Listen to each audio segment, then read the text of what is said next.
อนนี้ก็4 โมงเย็นแล้วเด้อพี่น้องเด้อวันนี้ก็มาตีเข่าครับมานวดเข่าตอนนี้ก็เสร็จเรียบร้อยก็จะกลับบ้านเด้อพี่น้องเด้อนี่ครับมะละกอปลูกไว้ก็หัวนานี่ครับเนี่ยเป็นมะละกอพันธุ์เนี่ยปลูกมะละกอปลูกพืชหลายๆอย่างครับนี่พืชสวนครัวพวกตะไคร้ปลูกกล้วยปลูกฝักแตงเต็มนี่เป็นเบี้ยละมุดครับเนี่ยละมุดกรอบอันนี้อีกต้นหนึ่ง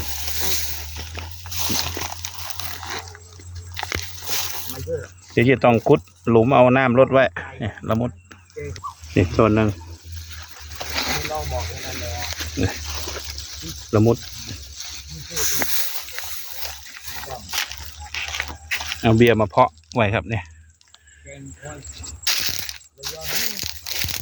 นี่ก็เป็นมะนาวนี่ต้นมะนาว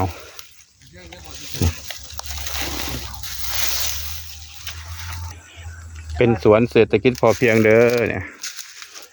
mày to chơi, cái phần chừng, กำนันเอง